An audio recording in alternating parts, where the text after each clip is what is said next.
Donc c'est personnaliser, valoriser, avoir le sens du détail, porter attention et oser. Celle-là, elle est super intéressante.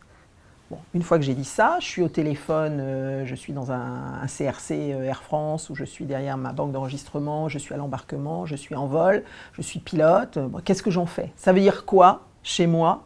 Oser, personnaliser, valoriser. Je vous donne un exemple. Personnaliser, ben, ça peut être, je suis dans un centre d'appel, je suis au téléphone, je suis en train de réserver pour une famille un voyage. Tiens, j'ai remarqué que les enfants s'appelaient Antoine et Marie. À un moment donné, je vais dire, et pour Antoine et pour Marie, est-ce que vous voulez un repas spécial, ou etc., etc. Donc c'est des choses extrêmement précises, où je suis à l'embarquement, la carte d'accès à bord, je vous la remets avec les deux mains, par exemple. Je vous regarde dans les yeux. Voilà, je vous accueille avec un mot, peut-être un petit mot français au début, hein, même si vous êtes étranger, mais pour pouvoir montrer que vous êtes dans l'univers Air France. Donc il faut en face de plus en plus des gens qui regardent la relation client et qui osent, et on revient à l'attitude osée dont je parlais tout à l'heure, qui osent prendre des initiatives. Ce n'est pas forcément dans le book les règles, voilà, mais là, j'estime que je dois aller plus loin.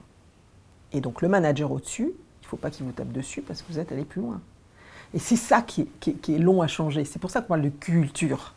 Parce qu'en France, où on est toujours dans le top-down depuis qu'on est tout petit, et qu'en plus on a l'art de dire ça va pas, et on ne félicite jamais quand ça va bien, eh bien, le manager, il est un petit peu comme ça à la base. Le manager français, c'est un petit peu old-fashioned ce que je décris, mais malgré tout, hein, il a baigné dans cette culture-là du tu sais pas bien faire et tu dois faire ceci ou cela. Donc lui dire tout d'un coup, il faut oser prendre des initiatives.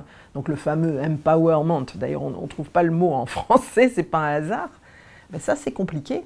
Hein. Donc la direction des ressources humaines chez nous a pris le taureau par les cornes en travaillant sur les pratiques managériales, en changeant des critères, des référentiels, hein, en mettant justement la relation intentionnée dans les référentiels. C'est-à-dire que maintenant, pour promouvoir quelqu'un, hein, il faut qu'il réponde quand même à un certain type de profil. Genre, est-ce qu'il est capable de déléguer? Est-ce qu'il est capable ça va au-delà d'animer, hein, de laisser ses collaborateurs prendre justement des initiatives. Vous voyez, des choses comme ça. Donc, je pense que petit à petit, le fait que ça soit inscrit dans les pratiques managériales, ça va faire évoluer les choses.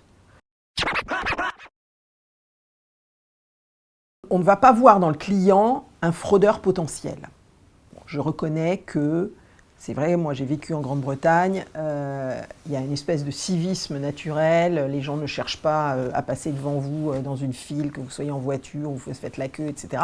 Donc effectivement, il y a un côté beaucoup plus zen, et eux, ils disent que bon, bah, vous revenez avec un t-shirt qui est abîmé, on vous le reprend, on vous rembourse complètement, on ne vous pose pas de problème sur la prévente, vous voyez ce que je veux dire?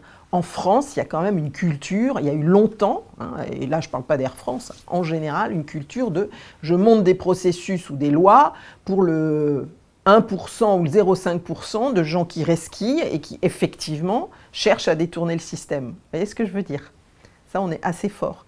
Et c'est en cela que j'ai trouvé la Grande-Bretagne très inspirante, parce que c'est des gens qui naturellement, finalement, développent un sens du service, parce que voilà, ils se mettent à la place du client et ils considèrent que le client est de bonne foi, et il revient, il a un problème, et voilà. Parce que, en fait, mon impression quand même, mais une fois de plus, c'est pas du tout scientifique, c'est qu'en Grande-Bretagne, ils font le lien immédiatement entre la bonne relation de service et le bas de page. C'est des pragmatiques, hein, c'est pas des sentimentaux. Hein.